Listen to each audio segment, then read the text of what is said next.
Hey everyone, welcome back to the show.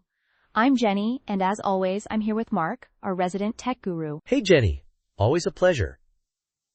And tech guru might be a bit generous, but I do love talking about this stuff.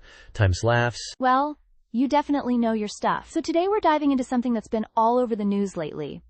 This huge investment in broadband internet for 3 Native American pueblos in New Mexico. I mean, $22.6 million? That's a big deal, right? Oh, it's massive. This is from the National Telecommunications and Information Administration, the NTIA. They're the ones doing this. And, oh man, this is the cool part. It's not just about throwing money at the problem. They're really thinking about how to make this sustainable. Okay, wait, let me get this straight. They're not just installing some faster internet lines and calling it a day? Exactly. It's way more comprehensive. So like, San Felipe Pueblo got the biggest chunk, $18.6 million. They're going to use it to connect something like 550 households with high-speed internet. I was just reading about this they are talking fiber optic cables, the whole 9 yards. We're talking about real, next-gen infrastructure. That's fascinating. But how does it actually help people? I mean, beyond just faster Netflix, you know? Right. It's about way more than that. Think about it this way.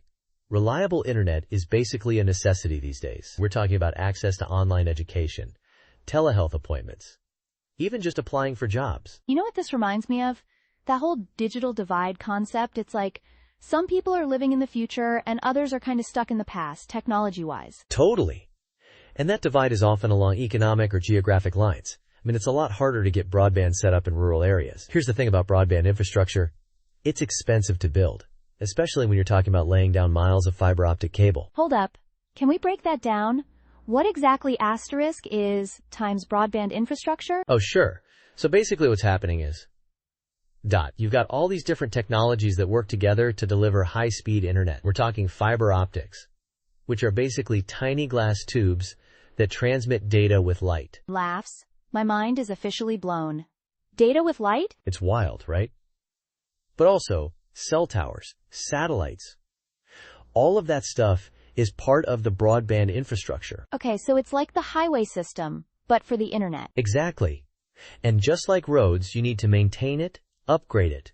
And that's where this grant gets really interesting. I can already hear our listeners thinking, okay, but what about the other pueblos? Right, so Jemez Pueblo got $2.4 million.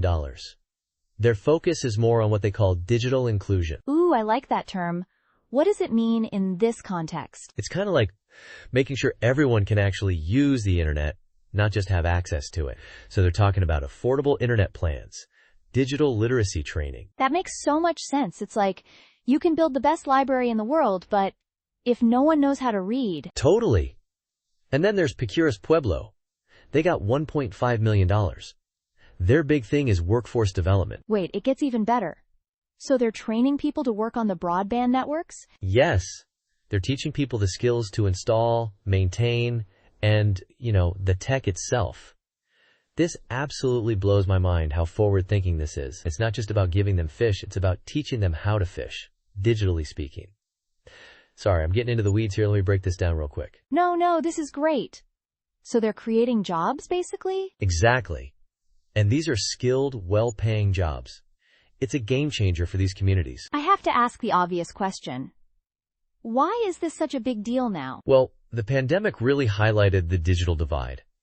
I mean, everyone suddenly had to work, learn, and even see their doctor online. And if you didn't have reliable internet, you were at a huge disadvantage. That's so true. It's like the internet became even more essential overnight. Totally. And that's why you're seeing this big push from the government to invest in broadband, especially in underserved communities. So what's the big takeaway here? I mean, for people who are just tuning in. I think the big takeaway is that this isn't just about faster internet.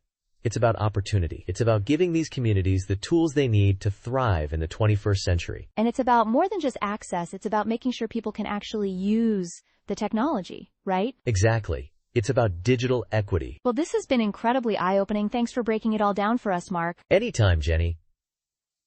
This stuff is just so fascinating to me.